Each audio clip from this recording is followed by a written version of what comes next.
Halo pemirsa GPR TV dari Sabang sampai Merauke, dari Miangas hingga Pulau Rote. Bertemu kembali dengan saya Andrea Ratri dalam program Kominfo Newsroom.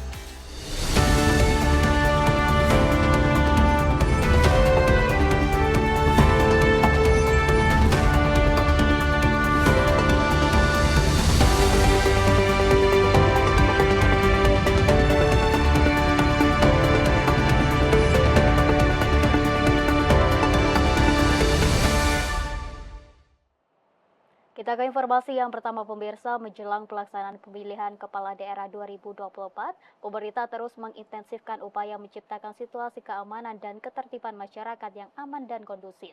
Salah satu langkah konkret yang diambil yakni mewaspadai pengamanan pelaksanaan pilkada secara 2 kali.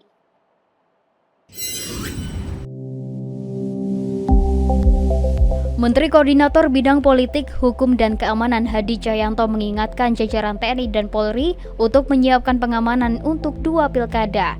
Pesan itu disampaikan Menko Hadi saat membuka acara rapat koordinasi tentang kesiapan Pilkada serentak 2024 untuk wilayah Kalimantan, Sulawesi, dan Maluku pada Rabu 26 Juni 2024.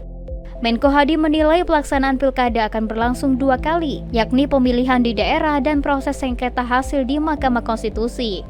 Hal ini yang tentu diantisipasi oleh TNI dan Polri untuk mengamankan jalannya pelaksanaan pilkada maupun sidang perkara hasil pilkada 2024. Tentunya kita mengharapkan dalam setiap tahapan pilkada 2024 akan berjalan dengan lancar dan aman tanpa adanya kendala apapun dalam pelaksanaannya.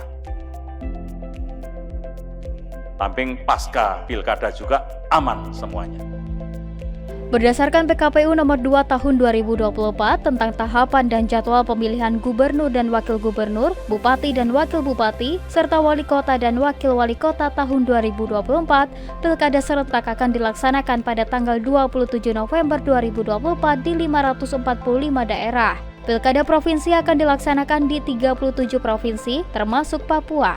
Penyelenggaraan pilkada di wilayah Papua akan dilaksanakan di Provinsi Papua, termasuk juga Provinsi Papua Barat, Provinsi Papua Selatan, Provinsi Papua Pegunungan, dan Provinsi Papua Barat Daya. Mantan Panglima TNI ini berharap setiap tahapan pilkada 2024 akan berjalan dengan lancar dan aman, serta tidak ada kendala apapun dalam pelaksanaannya. Menteri Dalam Negeri Tito Karnavian dalam acara persiapan Pilkada serentak 2024 di Sulawesi menginstruksikan pemerintah daerah baik provinsi hingga kabupaten untuk mencairkan dana Pilkada 2024. Mendagri menyebut pemerintah akan intervensi jika ada Pemda yang tidak mencairkan dana hingga 9 Juli 2024. Kementerian Dalam Negeri memerintahkan pemerintah daerah untuk mencairkan anggaran pemilihan kepala daerah untuk KPU, Bawaslu, TNI, dan Polri akan cair 100% sebelum 9 Juli 2024. Menteri Dalam Negeri Tito Karnavian mengatakan berbeda dengan pemilihan umum 2024 bulan Februari lalu yang anggarannya diperoleh dari anggaran pendapatan belanja negara, kini pemilihan kepala daerah 2024 dibiayai lewat anggaran pendapatan belanja daerah. Tito menyebut jika sampai 9 Juli nanti anggaran pilkada untuk semua penyelenggara belum turun, maka pihaknya akan melakukan pengecekan ke daerah-daerah. Tito pun menambahkan pihaknya sudah mengirimkan surat edaran Mendagri nomor 900 pada 24 Januari 2023 terkait kesiapan anggaran pilkada 2024. Kita akan turunkan tim ke daerah itu. Masalahnya apa? Masalahnya memang nggak ada uang atau uangnya ketahan. Sengaja ditahan. Kalau uangnya sengaja ditahan, kita akan paksa untuk segera cairkan kepada tadi KPU di Bawaslu ataupun aparat keamanan. Di kesempatan yang sama, Menteri Koordinator Bidang Politik, Hukum, dan Keamanan Hadi Cahyanto mengimbau seluruh kepala daerah untuk segera mengalokasikan anggaran kepada KPU, Bawaslu, dan TNI Polri sesuai dengan termin NPHD yang sudah disepakati. Insya Allah nanti tanggal 9 Juli 2024 semuanya untuk dana sudah bisa diterima karena masuk pada termin kedua. Untuk termin pertama 40% sebagian sudah diterima, dan nanti termin kedua 60% diharapkan sudah diterima, sehingga penyelenggaraan pemilu pilkada serentak itu bisa berjalan sesuai dengan rencana. Kita beralih ke informasi lainnya pemirsa. Menteri Keuangan Sri Mulyani Indrawati melaporkan realisasi anggaran untuk pembangunan Ibu Kota Nusantara telah mencapai 5,5 triliun rupiah per 31 Mei 2024. Nilai realisasi ini setara dengan 13,7% dari total pagu APBN 2024 sebesar 40 triliun rupiah. Per 31 Mei 2024, realisasi anggaran untuk pembangunan Ibu Kota Nusantara telah mencapai 5,5 triliun rupiah, naik 700 miliar rupiah dari realisasi akhir pada bulan April sebesar 4,8 triliun rupiah. Menteri Keuangan Sri Mulyani Indrawati dalam konferensi pers APBN Kita Kamis 27 Juni 2024 melaporkan, nilai realisasi Mei setara dengan 13,7% dari total pagu pada anggaran pendapatan dan belanja negara 2024 sebesar 40 triliun rupiah.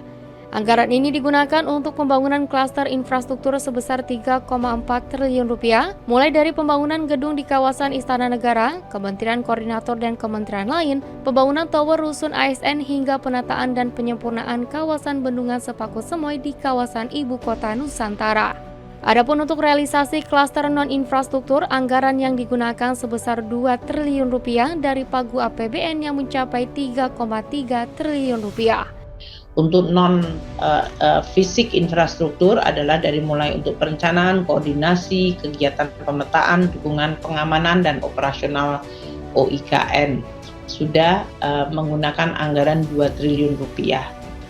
Untuk diketahui, total anggaran yang disalurkan untuk pembangunan Ibu Kota Nusantara mencapai 72,5 triliun rupiah, dengan rincian alokasi dana pada APBN 2022 sebesar 5,5 triliun rupiah, APBN 2023 sebesar 27 triliun rupiah, dan pagu APBN 2024 sebesar 40 triliun rupiah.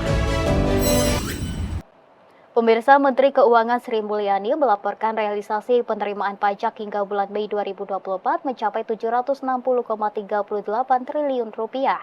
Angka ini mengalami perlambatan dibandingkan pada bulan April 2024 dengan capaian kumulatifnya hanya naik sekitar 7%, dari 31,38% menjadi 38,23% dari target APBN 2024.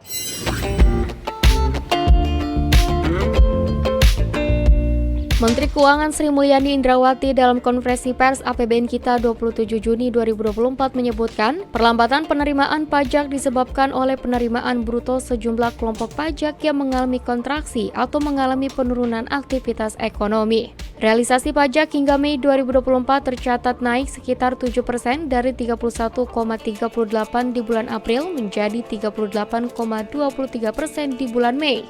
Sehingga total penerimaan pajak hingga Mei 2024 sebesar 760,38 triliun rupiah. Adapun kontraksi penerimaan bruto kelompok pajak dari PPh non-migas sebesar 5,41%. Kontraksi disebabkan pelemahan harga komoditas tahun lalu hingga menyebabkan turunnya profit sektor migas pada tahun 2023.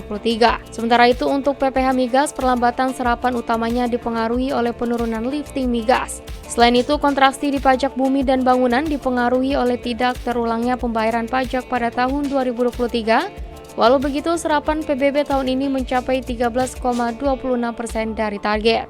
Pajak kita telah terkumpul hingga Mei 760,3 triliun.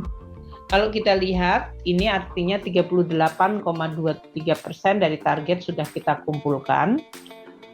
Itu naik kalau dibandingkan tahun lalu yang 624,19 atau tahun lalu itu 31, ini bulan April. Ini saya karena yang tadinya belanja dibandingkannya tahun sebelumnya, kalau ini per bulan.